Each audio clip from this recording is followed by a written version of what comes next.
I'm going to talk a little bit today about the microgrants program connected with Venture 19 that's been going on for a few years now. And we've really seen God do amazing things through it. And you're going to learn a lot more about it today. And then we're going to give you an opportunity over the next week and a half to decide if it's the right fit for you and if you'd like to fill out an application and different things like that. So we're going to cover all of those details. What I'd like to do is you're going to have no less than 1 million questions during my presentation. What I'm hoping to do is answer most of those by the time we open it up for Q&A at the end. So if you want to hold your questions until the end, that would be great. Then we'll open it up and make sure we get every question answered.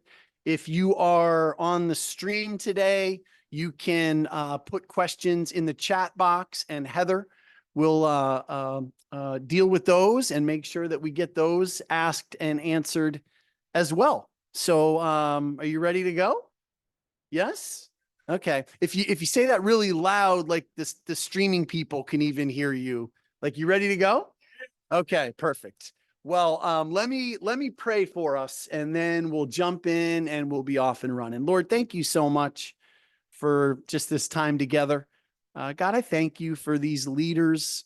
It is cool that we just have leaders from all over the country, in different places, focusing on different things, but God, all focused on building your kingdom, meeting needs, and drawing people closer to you all over the country.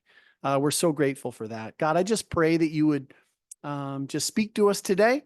For these leaders specifically, I just pray that you would let them know if this is the right time and opportunity for them. And Father, just meet with us and lead our time in Jesus' name. Amen. Amen. All right. So first, I want to give you a little bit of an overview, which will help you understand exactly what is a micro grant. So first and foremost, this is sort of our philosophy behind it. Many nonprofits say that consistent fundraising is their biggest challenge. Fundraising must be viewed, we believe, from a right perspective, and the right strategies must be implemented, and it takes time, everybody. So you're a great leader, and so you've probably never thought, I have to have all this fundraising figured out by this Friday. And if you have, we don't believe that's true or accurate or even possible. So it takes time. So hopefully that's good news for you today.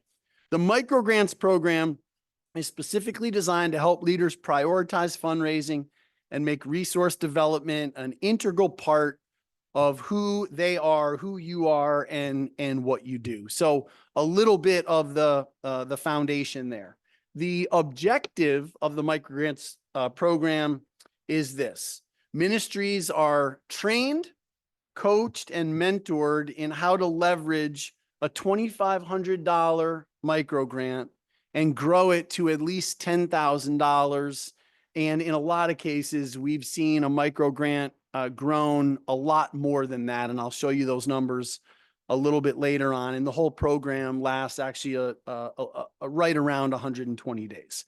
The foundational skills learned through this process, through this program, we hope and believe will provide you guys as ministries out there with the ability to develop and meet future fundraising goals. So this is very important to us.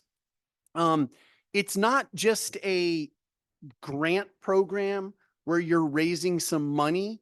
We also are going to teach you a number of things through different capacity building sessions and different things like that, so that when the program is over, you know how to do fundraising even more effectively. And so the ripple effect of this program, we hope, will benefit you from now and moving on into the future. So what exactly is a micro grant? I just hinted at it just a little bit, but let me dig in and get real specific here. So it's a $2,500 matching grant. And then your organization, and this is the requirement in what we call round one, your organization must add another $2,500 in matching funds at a minimum to create a $5,000 matching or challenge grant. Okay, so that's round one. So you start by going to your people, not your whole base. We encourage you to raise round one funds more privately and behind the scenes. You can do that any way that you'd like. Maybe a major donor provides that $2,500 gift. Maybe your board chips in and provides that gift, or maybe it's a couple donors stepping up. But what it's not is it's not blasting your entire base to try to raise round one funds. Right now in round one, we're just creating the matching grant. Okay. And so understand that. We had one ministry a couple years ago that was having trouble raising the initial $2,500, and her husband kept separate checking accounts, and her husband just decided to write her a check and bless her with $2,500, and that's what she used to secure the round one fund. So I say that to say it can happen a number of ways, but it's primarily behind the scenes, and you have to figure out how to get that done, and we'll share some examples as well. So then once you have the $5,000 matching or challenge grant in place, that $5,000 must then be matched by first-time givers in round two. A first-time giver is a person who has never given any money to the work of your organization. So different from a lapsed giver who's maybe given in the past, but now they're lapsed, and we're going to talk a little bit about that. But the 5,000 must be matched by first-time givers. And then the last bullet point, and again, going to explain all this, the $10,000 plus must be spent on what we call non-consumables, something that is going to help you build capacity over time, over the next few years, and different things like that. So not something that where the money is just going to be spent and it's consumed into something right away and then it's gone. Something that's going to continue to benefit your organization, we hope, for years to come. So let me give you an example of how one ministry explained all this in their application a couple of years ago. This is a ministry called Teach One to Lead One, and this is what they said. So for round one money, we're going to approach our top 4 donors one at a time who are always open to creatively giving, and explain this program and make an ask until we have secured the $2,500 total for round one. So pretty straightforward. Just going to identify a few people, explain the program, the opportunity, different things like that, and try to raise round one funds. Then for round two, we are planning to match the combined $5,000 with a minimum of 10 new monthly donors and or lapsed donors at $42 a month. I'll explain this in a little bit more detail later, but any monthly donors that you secure as part of microgrants, what we do is we take that dollar amount and we count that dollar amount out for 1 year. Okay, so that's what they were saying in here.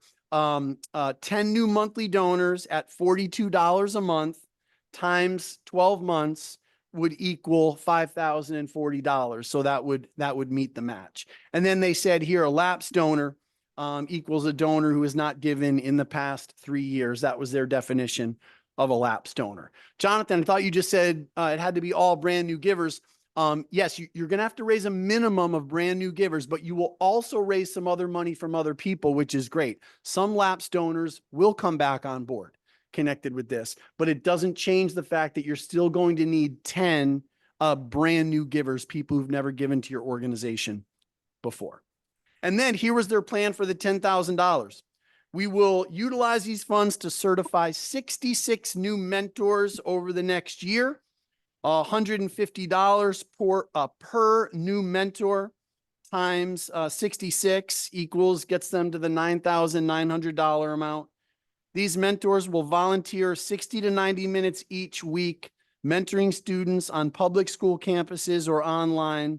Our student mentor ratio is 5 to 1. So these 66 mentors will mentor, keep saying that word, but it's there, over 330 students in their first year of being a Teach One to Lead One instructor. And Teach One to Lead One, if you don't know, is an organization that goes into public schools, but has curriculum based on the gospel. And so it's a really unique model. And so again, we looked at an application like this and we said, okay, good plan to raise round one, good plan to raise round two. And the ripple effect of the $10,000 is going to be significant. 330 students, right? Their lives touched in just the first year, never mind what happens beyond that. So what this design and plan did for Teach One to Lead One is it certainly challenged the executive director to have a vision and get others involved. And you're going to notice quickly, if you engage the microgrants program, that it can't just be all on your shoulders. And in fact, we don't want it to just be all on your shoulders. We want it to benefit your team and educate your team and inspire your team. So, but it challenged the ED to have vision about what would I do with a grant like this, and encouraged him to really think longer term on what the next step is for Teach One to Lead One. And he said this, this was after I was stretched because I had to trust my team and really let them own this challenge. That means being willing to fail. Ugh, there were several times I wanted to jump in and save the day. And I had even created my own prospect list just in case I needed to. However, I trusted the process and my team, and we were able to achieve our goal. And at the end of the day, the result was the $2,500. They, of course, added round one funds to create $5,000. And then they matched all that with almost $6,000 for a total impact from a dollar amount standpoint of almost $11,000. Okay. So we looked at an application like that and we said, awesome. Love it. You've thought it through. Great plan. Let's go for it. Now let's talk a little bit more about non-consumables and get a little bit more specific. So let me give you some examples of non-consumables here. And I will just give you my quick definition of it, my official definition. A non-consumable is something that is not consumed immediately. So it's not used and gone. Again, I mentioned it a couple minutes ago, but there's going to be an ongoing impact. There's going to be a ripple effect, if you will. So on the screen, you've got images of what we would consider to be non-consumable investments. So if you look on the left-hand side, you'll see top left, you'll see some office furniture.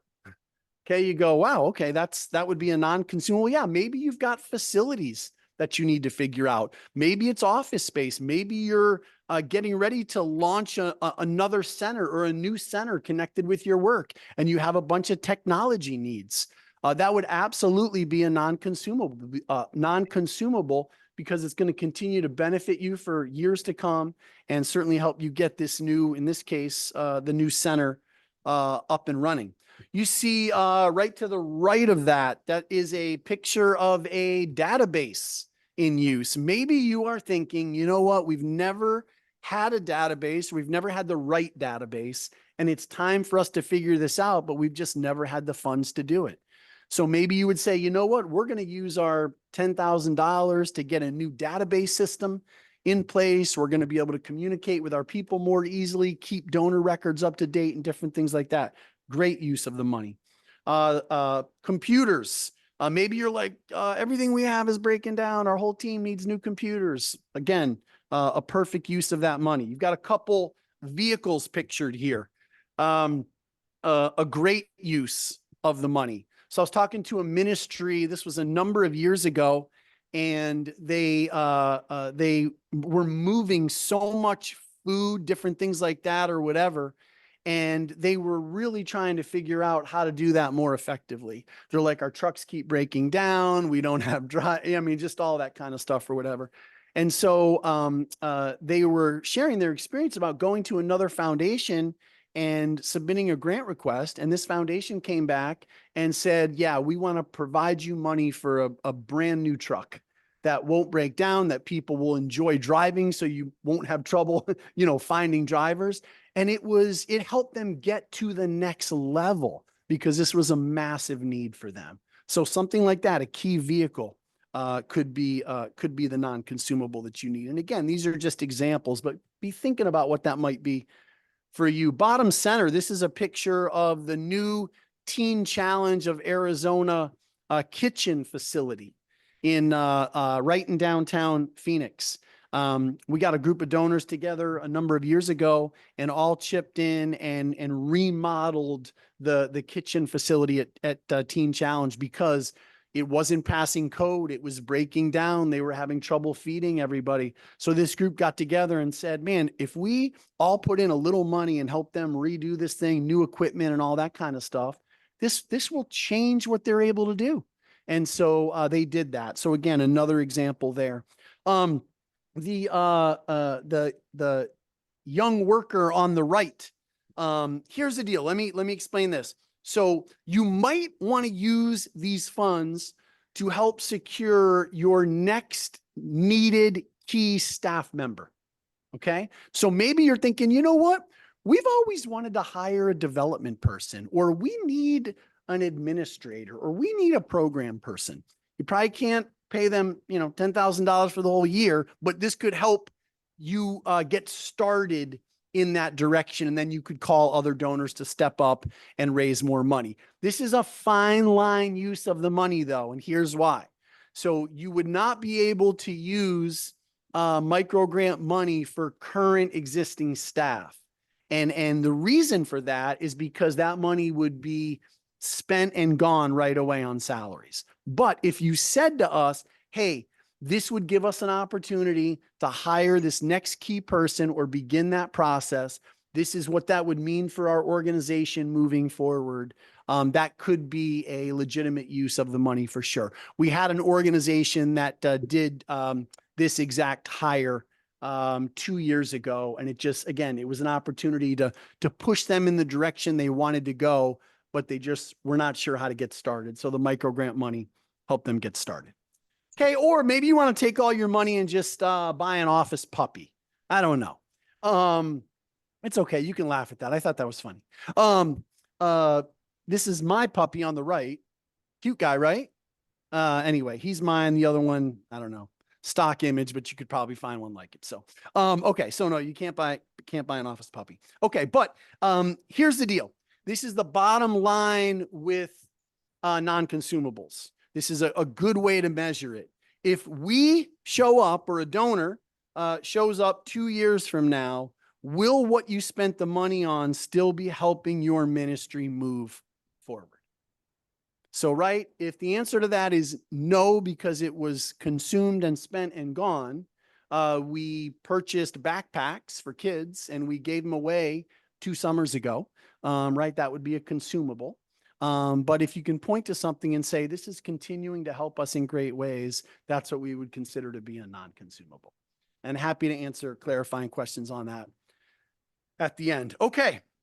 So the big question is, how will decisions be made on micro grants? So we are going to give you a private link in a follow-up email after this meeting, and it's going to have the micro grant application on it. And so I just want to highlight a couple key questions on the application that will be part of helping us make decisions. So here's an example. I don't even know if it's still question 9 because we've probably reworked the application, but in one paragraph, explain your Christ-centered nonprofit work. So one of the reasons you're invited here is we know that your organization is a Christ-centered organization and is doing work that is not just meeting needs, but impacting people for Christ. And so we want to know how that's playing out. And so very, very important question there. So you know the answer to this. You just need to make sure that you explain it in enough detail so that we understand it and the potential donors who are going to be looking at your application understand it as well. How does the work that you are doing make a difference, right? Again, not just the meeting of physical needs, but is it making some sort of kingdom difference? We believe it is. And so we want to know that. This sentence in red is very important. So let me explain this. Once we take in applications, We then, Venture 19, we go out and we need to fundraise on behalf of your application to come up with your $2,500. So we're not sitting on all this money right now. We don't have all this money right now. So we have to go raise it for you. And the way that we do that is by meeting with donors, individuals, churches, people who've expressed interest in the program. And many of them want to look at your application specifically and decide whether they want to commit that $2,500. So the red is important. We know you as Venture 19. They do not. So for some of these donors and church leaders, they are going to be learning about your organization, hearing the name of your organization for the very first time. So you want to err on the side of detail, especially when it comes to the Christ-centered work question. Now, we don't want 10-page applications. The application is very simple and streamlined. It's about 15 to 17 questions. And so a lot of them are numbers and different things like that. But for the narrative questions on the application, walk that fine line of enough so that a brand new person understands the focus of your work and what God is doing through it, but not providing too much. Okay, here's some other key questions. Question 16. Okay, and this is what we just went through with Teach One to Lead One. The Venture 19 $2,500 micro grant must first be matched by your organization to create a $5,000 matching grant. Round one, share your plan on how to raise round one funds. An answer that's not good here is we plan to go to donors. Okay, right? We need more than that. Teach One to Lead One, identified 4 donors, talked about how they were going to go about it, different things like that. This doesn't, again, have to be a dissertation, but we want to understand the detailed plan. 17, the $5,000 must then be matched by new givers to your nonprofit, resulting in $10,000. Share your plan on how to do that. Teach One to Lead One went more monthly giving. And I will say at this moment that we cannot recommend monthly gifts strong enough when it comes to matching your micro grant. For a couple different reasons. One is when you raise up a new monthly giver, the statistics are off the charts with that. So statistics say that if somebody commits a reasonable monthly gift to your organization, whatever reasonable is for them, for somebody it might be $25, for somebody it might be $2,500, whatever is reasonable for them, and they commit that gift by a credit card or auto withdrawal, then 5 years later, 90%, 90% of those individuals are still supporting the work of your organization. So we really, really recommend matching your micro grant with monthly givers. And I would say, I'd have to double check with Heather on this, but I bet 75% of the organizations that we've had come through micro grants in the past couple of years, Heather, chose to go the direction of monthly gifts. I might be a little off on that, but a very high percentage, and we encourage that. I said a couple reasons. One is because of that, that those donors tend to stick with you. And I will say this from experience in talking to the grant providers over the last few years. They love to see new monthly givers connected with your organization because they believe that's going to have a significant ripple effect for you moving forward. And it's not just a one-time gift that's going to be here and gone. So we cannot recommend monthly gifts strongly enough. And yeah, go ahead.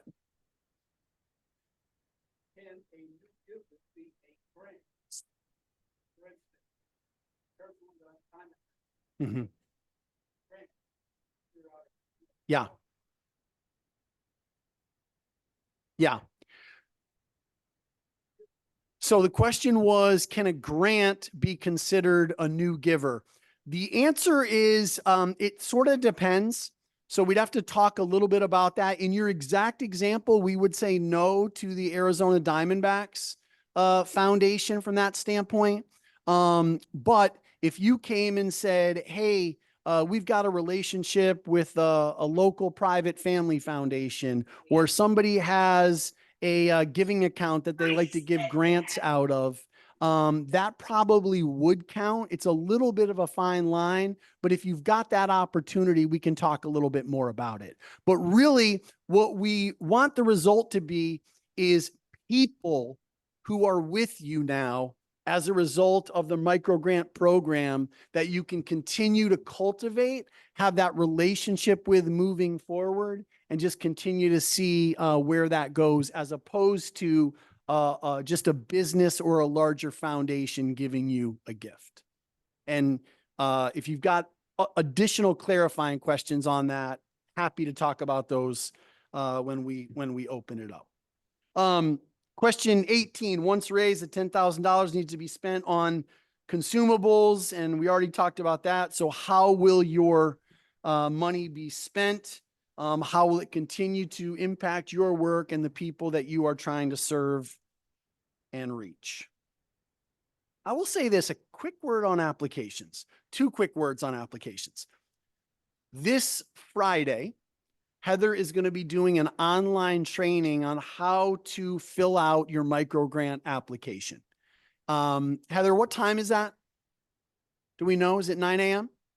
Noon. Noon on Friday? And we have a slide on that, so we'll Okay. Sorry. All right. I jumped ahead. Sorry about that. So pencil that in, okay, because that's going to be important. And Heather's going to talk about a lot of different dynamics there.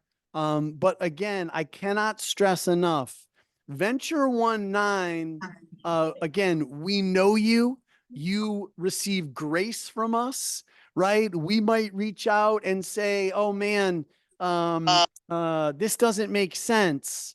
Can you resubmit it? But we don't want to have to do that. And typically we take applications as they are, and that's what goes in front of the potential donors. So I just say that to say, answer questions, right, the right way, have people proof your work. Just make sure that you are sharing what you want to share and that you are sharing it in a way that communicates things well and effectively. Speaking of monthly givers, here's an example of a group that was in the microgrant program a number of years ago, Hope for Addiction. This was just a little bit of messaging that they used. So at the top, new monthly giving campaign, 29 people at $29, double your impact. And this was the verbiage they used at the bottom. A local foundation has generously partnered with us to double new monthly partnerships up to $10,000. So they're talking about the microgrant. And this is accurate because it was a foundation, a local foundation that decided to fund their grant. The first 29 new monthly partners will double their impact by having their gifts doubled for the first year. More leaders equipped, more people finding hope and freedom in Christ. So you can even think through the different kinds of messaging to let people know the benefit of the micro grant and the matching grant and how it's going to be used. You say, Jonathan, we don't know how to do that. A million questions. Remember, we're going to journey with you on this. This is not your application has been approved. Good luck. We'll send you the feedback report in 3 months. This is us having phone calls with you as a group, as a team, with individuals. You've got last year's trainings that we did all recorded, and you can access those. And then Heather and I are going to be divided up amongst you as coaches. And so again, we'll be available to help you work through all of this. Okay. And then I'll just highlight these dates, and then Heather's going to come up and share in a little bit more detail, but you can read these for yourself. I won't give them all back to you right now, except the first date is very important, July 19th, which is 9 days from now. Your micro grant application will be due if you decide that you want to continue with the program and be considered for a micro grant. And then you can see decisions are going to be made. We've got launch meetings, and then the highlights of round 0, which is before the actual process starts. We're going to work on you to help build capacity, make sure your websites are where they need to be, all that kind of stuff, and just any other help you need. Round 1 match period, and then round 2 match period, and then feedback reports. and a celebration event. And I just want to say this about the celebration event. In the past 2 years, it's our third year of the program, Heather, third. In the past 2 years, the microgrant celebration event has by far been the absolute highlight of our year. It is awesome. We bring all of you together. Last year we rented a big, huge Airbnb and we all got together for lunch there at the Airbnb. You're there. The grant providers are there. Other community leaders are there. For some people last year, they got to meet their grant providers for the very first time. It's a gathering that God does something so special in. We give each micro grant person an opportunity to share what God did through the program and the impact and different things like that. And it's just phenomenal. So we always close down the program with a great celebration event. Heather, come on up and share a little bit about these next few slides. And when Heather's done, I will come back and join you.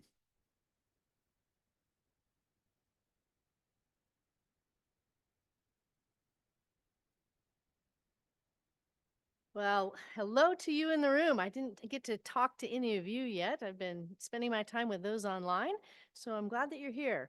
Yeah, we're excited about not only you being here, and Jonathan, I just realized it's 4 years. We've done four, this will be our 4th year. So 3 years in the background, but if we go to one of the things that the micro grant is really about, I mean, you could get a grant much easier for 10,000 by just writing a grant application and sending it in. Why do this?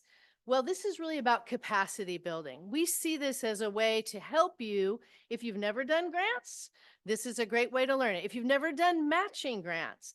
So one of the feedback we got from after the first year was there was so much of the basic things that we needed to get in order. We needed some time to do that. So Jonathan talked about round 1. Well, we added a round 0 based on the feedback we got after the first year. So what round 0 is a time to prepare all your systems. So if you say, we don't know how to do that, we've never done that before, during the first month, we actually give you resources. We have some meetings together to help you evaluate what you have in existence, what you need to do so that you can get ready to do it. Last year we did that. And they're like, phew, that we took and we focused on certain things we wanted to be able to do. So there is a few different capacity building sessions that we're going to make open to you, as well as some recorded sessions. We've done trainings on specific topics. So one of the things we do right after we decide who, gets which grants, we will announce that, as Jonathan listed. One of the very next trainings we do, it's required for everyone to come in together, be on Zoom. And what we'll talk about is what are the things you need in place that you can work on for round 0. Well, everyone in the room and those that are on remotely, we're all in different places. So you'll go through a fundraising checklist and look at what are the systems, what are the tools that you have in place, and what are the ones you want to work on.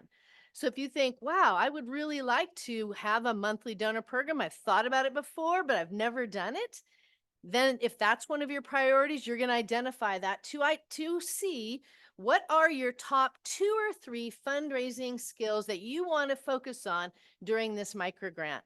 So you don't have to get it all done, but you're going to be looking at what are the capacity building goals that you want to focus on during this training. And I see some pictures, and one of the questions that came also in the remote group is, will we get this presentation afterwards? Jonathan says a resounding Yes. Yes, absolutely. Everything we do online, we will follow up with, and we usually will send a PowerPoint afterwards. So don't feel like you have to get it all here. We'll send that to you. But you're going to identify specific to your organization, what do we need to be working on? What areas are going to help us, whether it's messaging, whether it's online, being able to look at social media, the things that you think are most important. We'll provide a checklist. You'll look over it. You'll identify what are the things we want to focus on while you're doing the things Jonathan said. So we've got kind of 2 things going on. 1, there's a grant. 2, we're capacity building with you. So that's part of round 0. When we get in there, these as we look at these required sessions and on the handout that you have on the back side, we said, here's all the important dates. Some are required, some are not required. We have these capacity building sessions that will be on Wednesdays, except for the first one, the one Jonathan mentioned about doing the application. Because today is Wednesday, we're going to do that on Friday so that you can join. Those will all be online. They'll be on Zoom. So we're not trying to come together. You'll be having access. We'll be doing them once a month. And in that time period, when we're doing it once a month, we'll be talking about the topics that are relevant to that round. So in round 0, during the month of August, we'll be talking about what do you need to prepare of your systems, the tools that you have, all of that. And then in round 1, we'll be talking about messaging to be able to get the round 1, creating that match to add to the 2,500 to make a match for round 2. We talk about all the things relevant to round 1. And then in the months, there's 2 months that round 2 will be going on. We'll be meeting once a month during those times, and we'll be talking again about those topics. During that time, we'll also give you access to those recorded trainings. So there could be specific topics that you're interested in related to the goals you've set. You can go out and watch some of these trainings. They're 30 minutes, so not too long. Pretty easy to get through the content. And then you, in our times together, we'll be just answering questions, talking about it. And I'd say when we got feedback about the microgrant, one of the things that people valued the most is the community. When you have everyone doing this together at different places, we've learned from each other. It's not really a one-sided us delivering information. The community helps even sharpen and shape and learn from each other quite a bit. So these capacity building sessions are not required, but they are very useful and helpful for those that have participated. We got that feedback quite a bit in the last few years. So this is our way of saying we're committed to you being successful. You're going to, if you apply and you get chosen as a grantee, then we will ensure that you will be successful. That's what our commitment to you is in these capacity building sessions. So what are some of the topics? Here's a few examples of topics so that we have recorded trainings from the last few years so that you would have access to listen to any of these as needed that will help you in the process of your microgrant. So you've got recorded trainings, you've got times to be together to build capacity, to ask questions, to really sharpen with one another, and then you've got an individual coach. You talked about that. I was busy answering. Yeah. And so you'll be connected to either Jonathan or myself as a coach, and then we will be checking in with you regularly all throughout this process so that we can say 100% guaranteed you will be successful. So that's my part. Back to you, Jonathan. Thank you so much.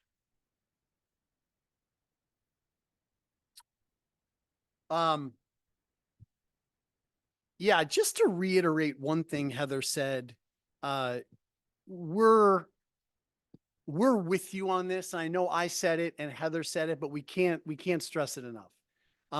Again, through trainings, coaching, maybe you have quick stuff you're trying to figure out.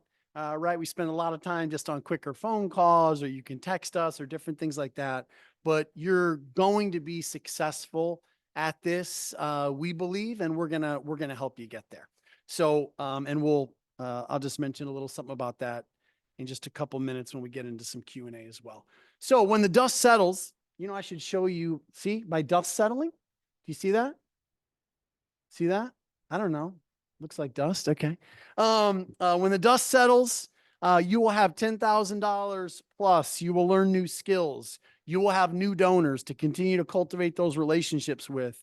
You will be moving forward because you invested the money in some non-consumables, and you help the giver, the grantor, turn $2,500 into at least $10,000. So we say win, win, win, win, win. And I will also tell you this, what we've seen in the microgrant program is that some of the microgrant providers don't just stop at being your microgrant provider. as you continue to cultivate even that relationship, we've seen grant providers say, you know what, I want to keep in touch with this organization. I might want to give them another grant next year or a few years from now, or different things like that. So we've seen God just develop really great, new and exciting partnerships. And again, the other thing that comes out of this, not just the capacity building for your organizations, but we also believe that it grows you as a leader. And so these are just a couple things people have said. I now feel like a new person, bolder and more confident. I thank God for the people he brought my way to help me experience a major breakthrough. I was stretched because I had to trust my team and let them own this challenge. This helped me see how to take fundraising from a singular responsibility and turn it into a team activity. How about this one? I learned that the ask is spiritual, and I was delivered from the lies that it's wrong to ask. So we see organizations grow, we see leaders grow, we see God do amazing things through the program in the past 4 years. A couple basic but major statistics from last year.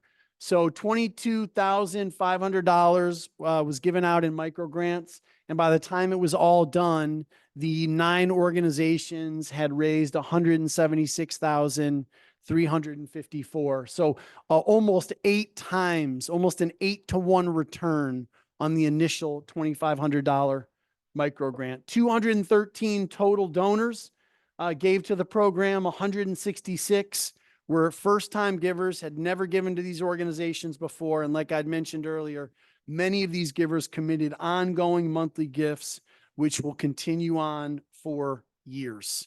So again, yeah, Heather, fire away. Yeah, one great question that gets brought up often, and it shows on this slide, is that people raise more than $10,000. And then the question is that $10,000 part of the non-consumables? So why don't you address that, Jonathan? Because there is a lot of overage. People tend to raise more than 10,000. So if you're just looking at this and thinking, well, we can say most people raise significantly more than 10,000 in the end. Yeah, great question. So the quick answer is what needs to be spent on non-consumables is the original 10,000. So if you raise $25,000, then you've got another $15,000 that you can do whatever you want to do with it.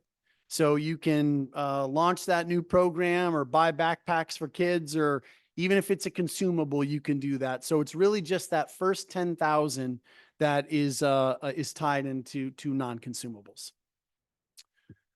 Okay, before I open it up for questions, a couple things. This is a free program officially. Some people say we're crazy for doing all this for free, but that's what we do. We do ask one thing. We ask that you would consider giving a $250 donation to Venture 19 that goes back to Venture 19 and helps us run this program for others moving forward. You don't have to give it now. You can wait to see if you are accepted into the program. Some people even wait till the very end of the year. That's fine. I think in 4 years, we've had 100% participation in that. If you don't want to just give the $250, you could become a Venture 19 monthly giver at $21 a month. 12 months of that gets you $252. And I know, because that's a reasonable monthly gift for you, committed by auto withdrawal or credit card, many of you will continue to give to Venture 19. So we're grateful for that. And then, of course, Proverbs 11, the one who blesses others is abundantly blessed. Those who help others are helped. And that's sort of part of the DNA of this program, is you investing just a little bit back to help that next class, right? People invested last year to make the program, or help make the program available to you guys this year. Okay, so a whole bunch of questions now. So let me answer these, and then I'm going to open it up, and anything that's not answered, you can fire away on, and we'll have some discussion. Is there a minimum of new donors? You already know the answer to that. The answer is yes, and it is a minimum of 10. Let me tell you why we do that. We do that because we do not want you to go out, have one coffee, and have somebody write you a check, and then you come back and say, we matched a grant. We don't believe that actually helped you in any way. It didn't raise up a bunch of new donors that you can now cultivate. It didn't help you, right, figure out how to do fundraising. Honestly, we probably should make that number higher, but we go with 10. But many of you will generate much more than 10 as well. But the minimum is 10. Do reactivated givers count? Um, uh, Yes, they count toward the overall money that you're raising, but they don't count as part of the 10. So no matter what, you've got to generate 10 brand new givers. You might have a bunch of other side questions on that. Happy to have that discussion. Let me tell you what's very common during the microgrant program. My phone buzzes and I get a text. Jonathan, do you have a minute? Yes, that person gives me a call and says, this person just committed a gift to the micro grant program. Let me explain the context to you. How do we count this? How do we record this? And typically Heather and I are able to hear that. And within 5 minutes, we can give you direction on that. But what is non-negotiable is 10 brand new givers who've never given to your organization before. How do we count lifted givers? A lifted giver is somebody who says, listen, I've given to you in the past, but I've heard you talk about this great micro grant program. I gave you some money last year. I want to increase that amount this year. And I want you to use that increased amount toward this program. Again, we can count that in a specific way, but it does not count toward the 10 brand new givers. But again, a lot of those situations we've found in the last 3 to 4 years, they come with a lot of context. And so we want to understand that context, and then we can tell you how to record that person and that giver. So the minimum is always 10, and everybody together says, oh man, okay, the streamers couldn't hear you on that. So yeah, the answer to that is yes. Jonathan, we are Arizona state tax credit eligible, so people can give the 400 or 800 or 500 or 1,000 to us as a tax credit. Can we use this program to generate more Arizona state tax credit givers? Absolutely. We've had people do that in the past, and that's something that we can talk with you about. How will monthly givers be calculated? Already mentioned that. Whatever the monthly amount is, we calculate that times 12, so it counts for the entire year. Can we add more than $2,500 in round one? Absolutely, definitely. In fact, a high percentage of groups have added more than $2,500. So for example, one group said, you know what? We're going to add 5,000 in round one to create a $7,500 matching campaign. And then we're going to go get that $7,500 matched. And that's what they did.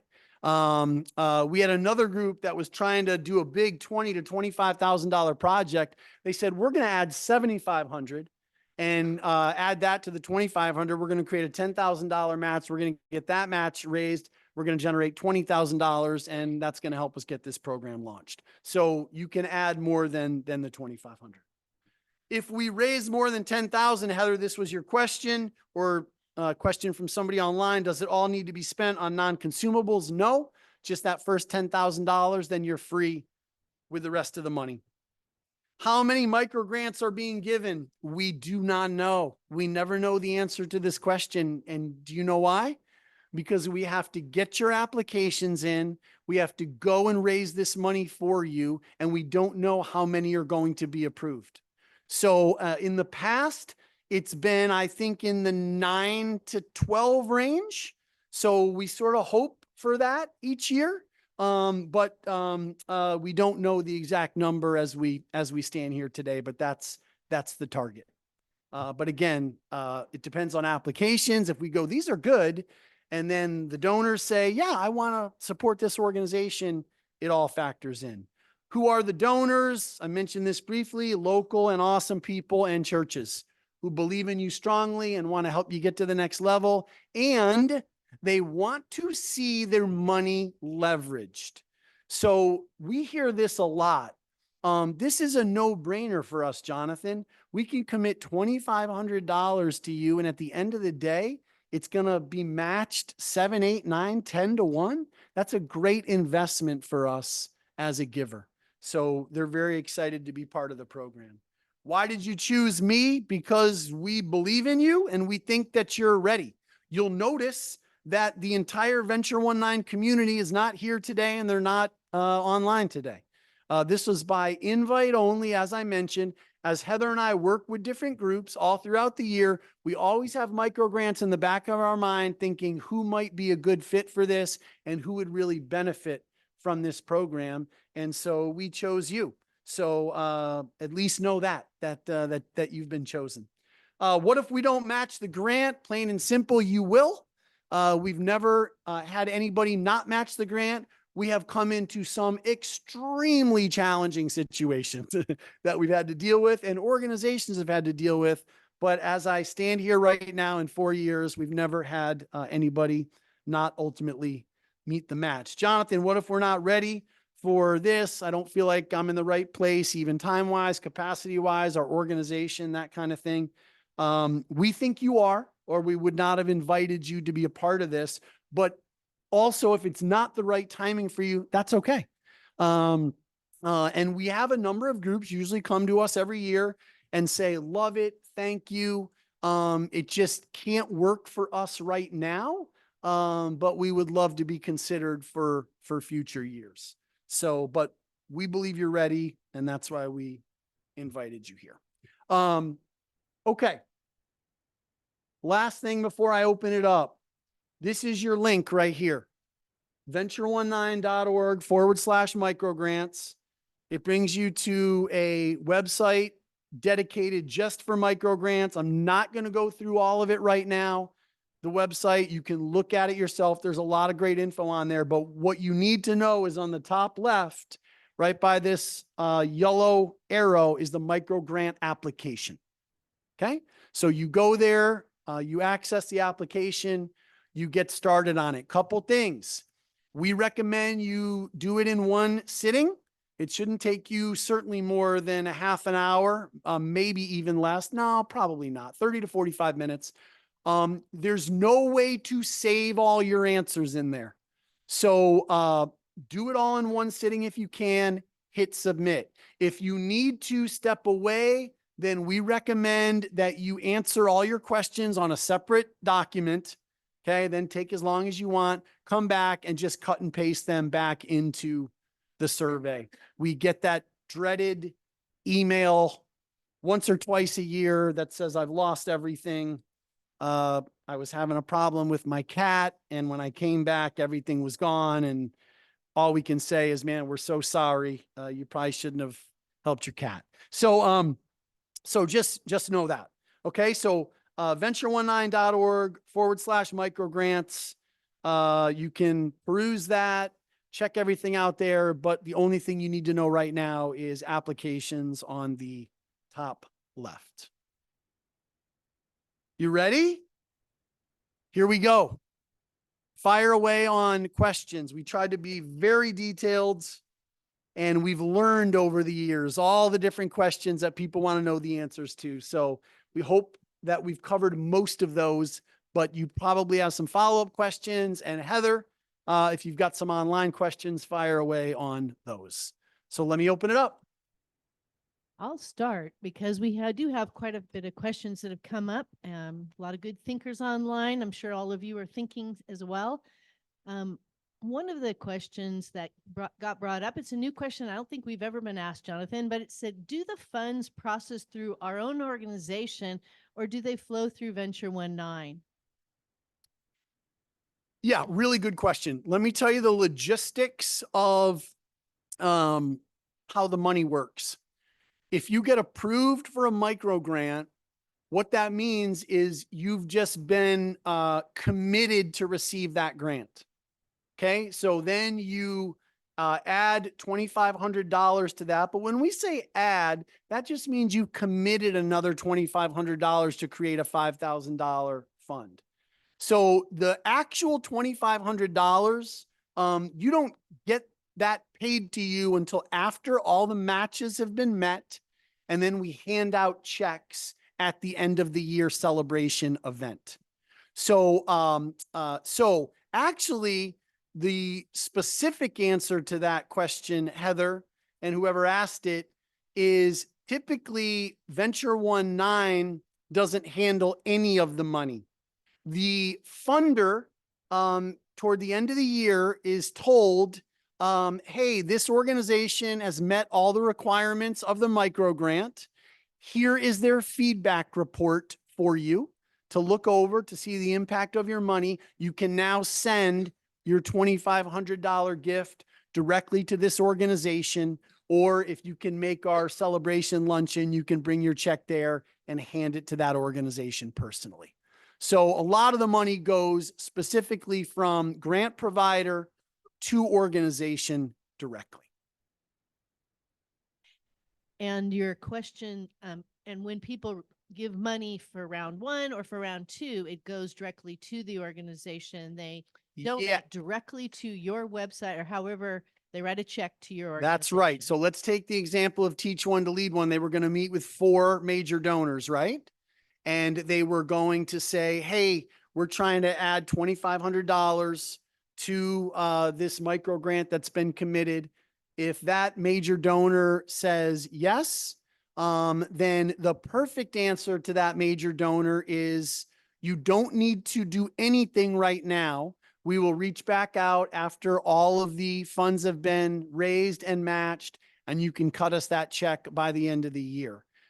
If they say, we want to give you that money now, we want it off our books, then yes, they give it directly to your organization. It does not come through Venture 19 in any way. Which, by the way, is why we sort of call this a matching/challenge grant. Because if somebody's already given you round one money, you've received that already, right? So you may want to communicate, not necessarily if we raise this, then we're going to get this, because you've already received part of it. So we see some organizations go more straight matching, and we see some organizations go more of a challenge. We're trying to generate $10,000, and we've got a Venture 19 micro grant committed. We've already got another $2,500 committed, and now we're trying to raise this additional $5,000 through brand new givers. Again, really good questions, and all stuff that we'll continue to hash through with you once you're engaged in the program, because stuff like this will come up. I'm giving space to those in the room if you want. Otherwise, I've got at least 2 more good questions to ask. Okay, anybody right here? Wow, did that good a job answering all your questions? Okay, Heather, fire away. Non-consumables. A question around that is, what about placing someone in a more advanced role, giving them a higher salary, they're increasing job responsibilities, or a new role? Yep. Would that fit a non-consumable? And what about paying for continuing education for somebody in order to gain new skills? The answer is possibly. So we would, again, that's a conversation. We'd need to understand the details. It would not qualify to just give somebody a raise with it.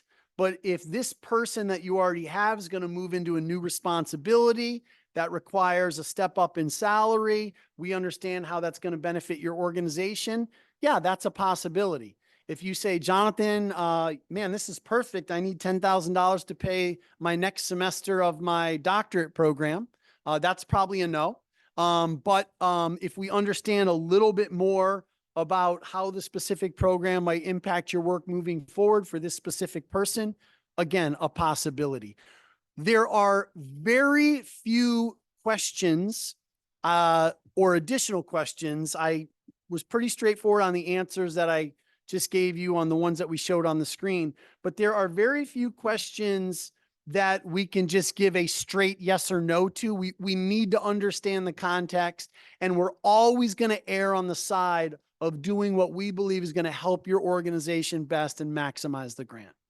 Yeah, and I would add to that I would encourage you to go through and attend this Friday the application process that we're going to talk through on Friday, because it's better to ask your questions and get clarity on filling out the application, then fill out the application and find out what your idea was doesn't work.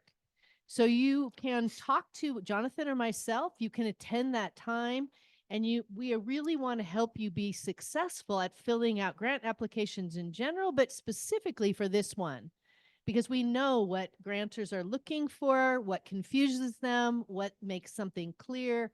So if you have an example like that one that was just given and you're not sure, you can reach out to Jonathan or myself. You can also attend on Friday and get all your questions answered and likely have a very successful grant application at the end result. Yeah, great point. We are, and you know us, we're very relational with everything that we do. So you're not bothering us in any way. We would prefer that you reach out and say, I'm thinking of going this direction for this question. What are your thoughts? As opposed to just submitting that and we're looking at it going, this isn't going to work. Then we've got to send it back. You've got to redo it, all that kind of stuff. So if you have questions, reach out to us. But Heather's training on Friday is going to address a lot of those. So we really recommend that training. Okay. Heather, one more? Yeah. We also had a question on, in terms of new donors, would business sponsorships be a possible option for new donors if you have a new business that decides to sponsor? Yeah. Does anybody in here know what my answer is going to be to that? Context matters.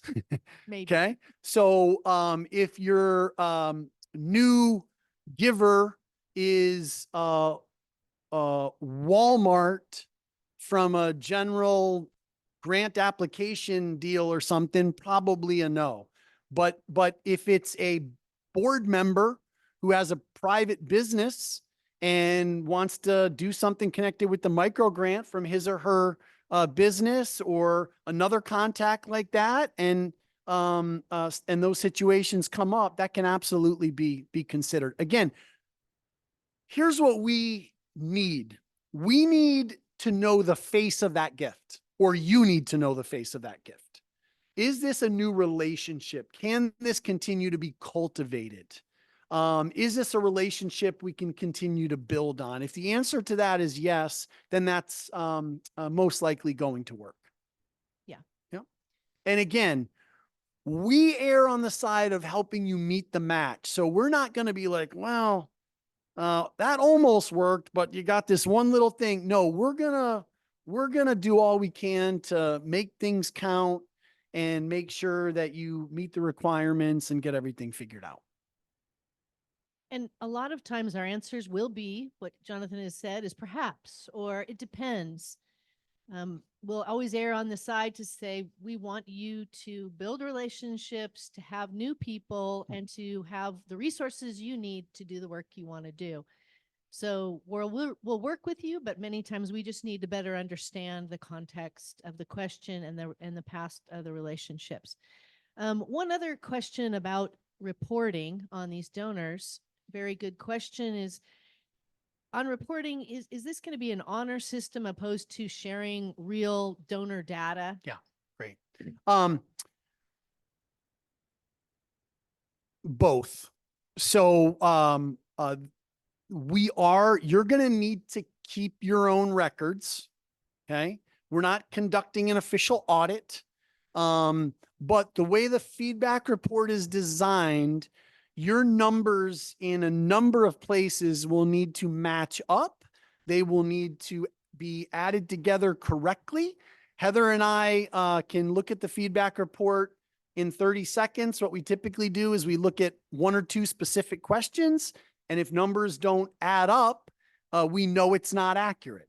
So that goes back and that's got to be reworked. So I say both to say no one's doing an audit on your records, but you need to be certainly on the honor system, keep accurate records, and we will ask for a combination of narrative and numbers on the feedback report.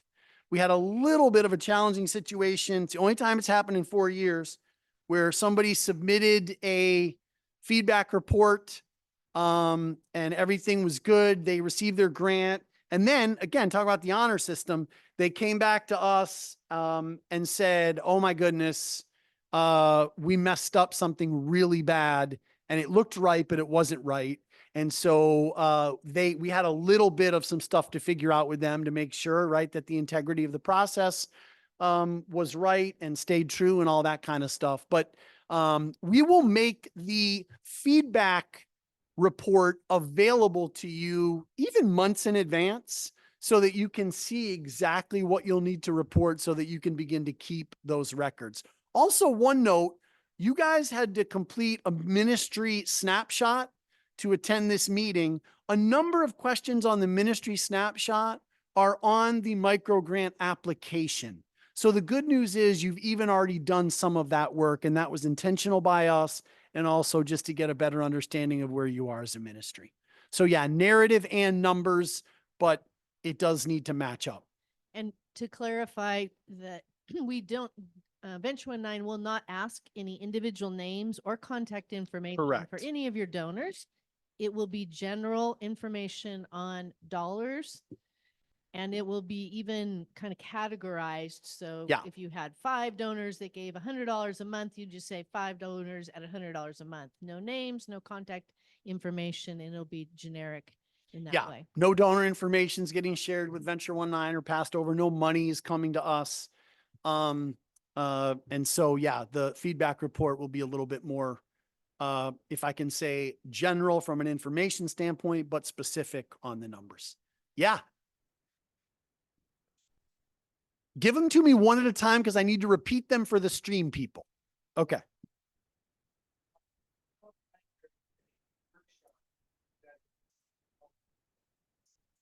Yep.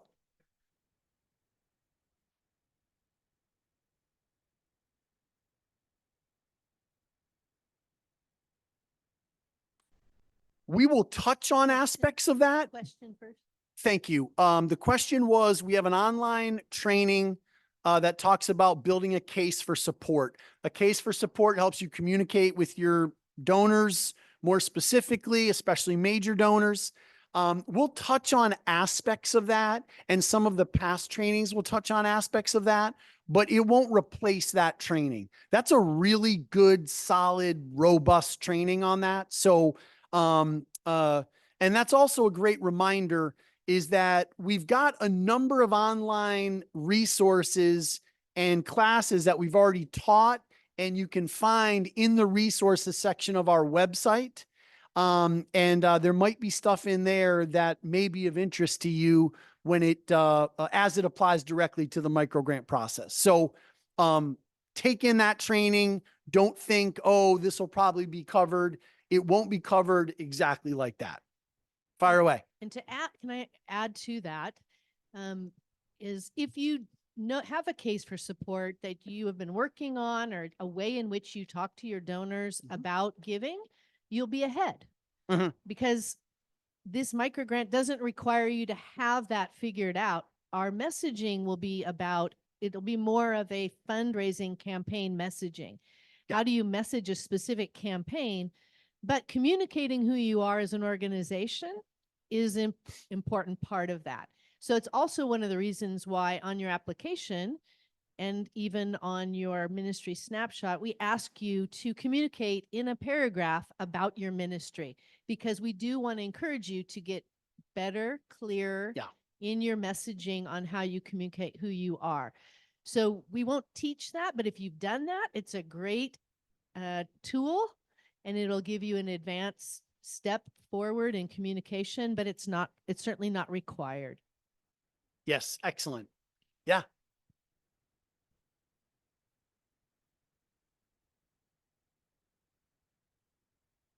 Great question. Question is, we submitted a ministry snapshot. Can we get a copy of that? The answer is yes. Simply email us, me, Heather, and we will send that back to you as a PDF. And Jonathan, I thought we had that set up so they got a copy. I don't know. We'll have to look at that. We'll double check, because we did intend that you would get a copy. Yeah. We'll check our own system. If you did end up with a copy, send us an email and say, yeah, I'm good to go. And we'll know that's all set up. But I do recall that, Heather. I just don't know if we ever finalized it. But if you need one, email us for sure. Yep.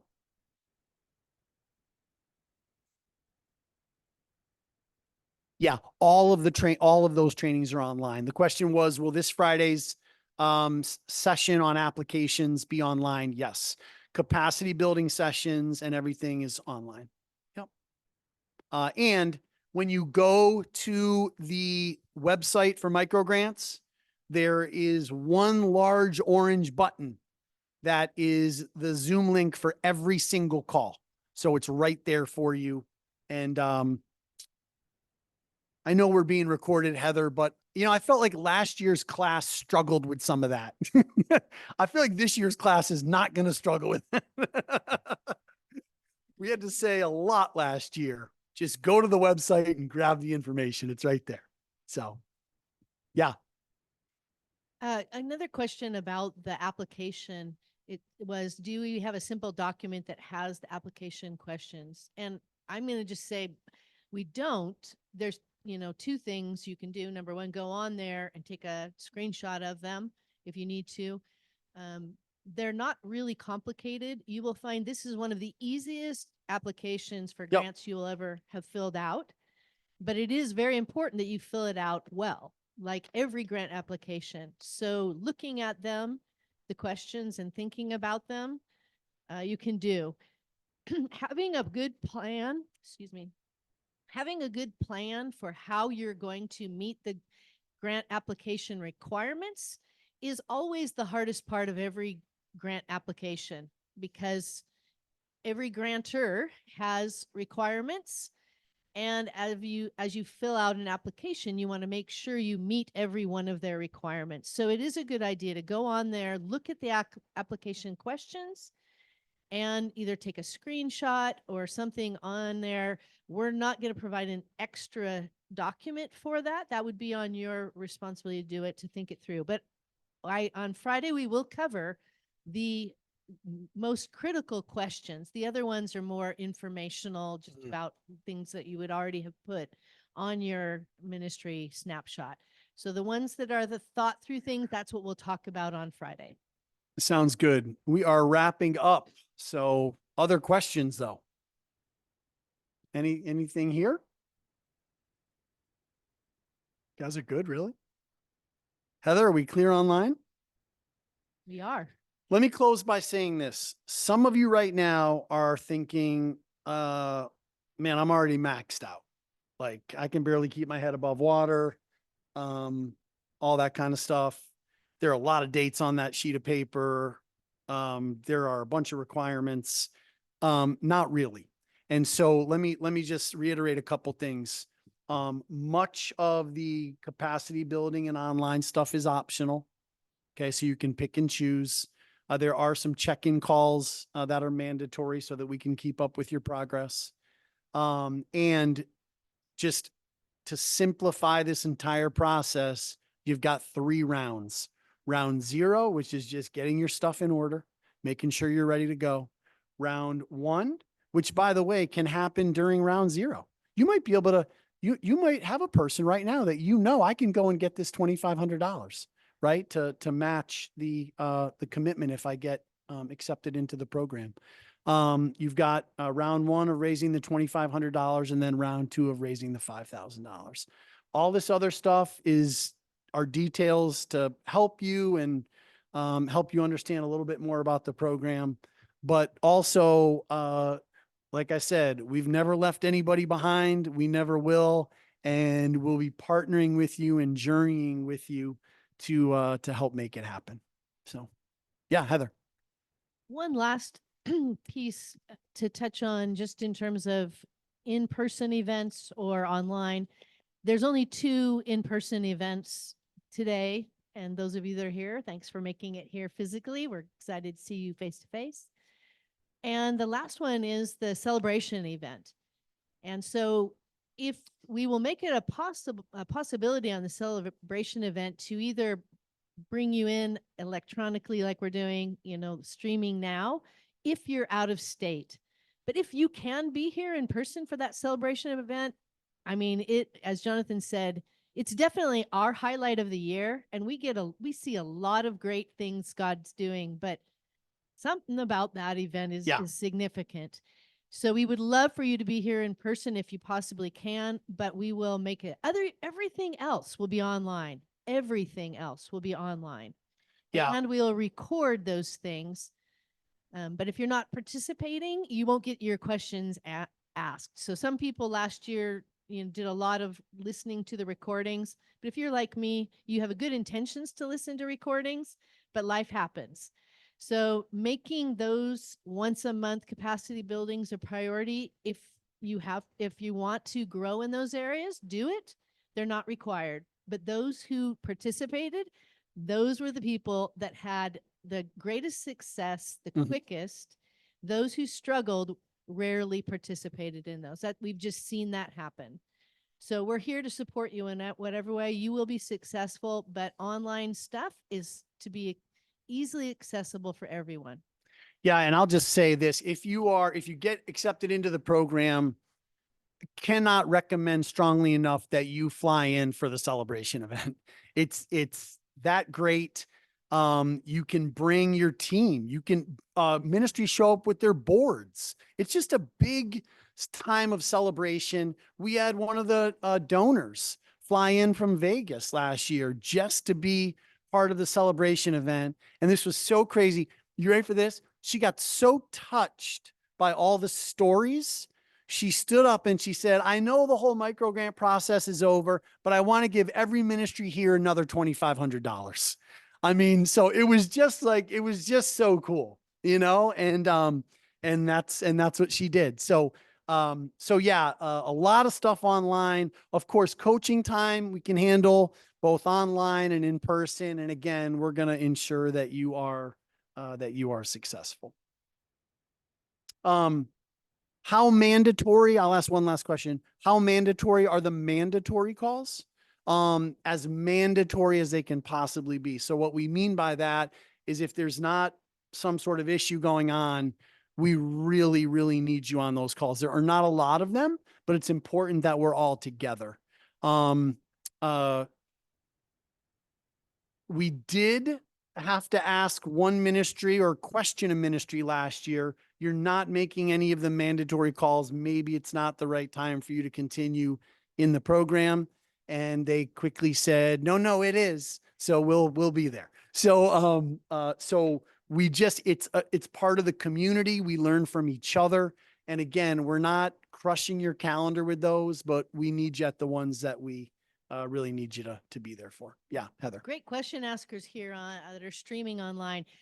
Thanks, Eric, for this last one is if you don't get accepted into the program, can you try again later? Love this question because Oh. it has happened actually. Yeah, absolutely. So typically some of you will say, can't do it, not the right time, don't have the capacity for it. So that question is, will you be considered in future years? Sure. Sure. Yeah, we're happy to make that invitation back. If we feel like you're in the same spot a year from now where it would still be the right fit for you. And if you don't get accepted, same thing. Yeah, absolutely. If for some reason we can't find that right funder and that doesn't work, yeah, we're absolutely happy to keep you in the mix and happy to invite you to be part of it moving forward for sure. Yeah. Kelly. Hey, speaking of flying in, Kelly showed up in person from Northern California to be at this meeting. So we love to see that. Okay, Kelly, fire away.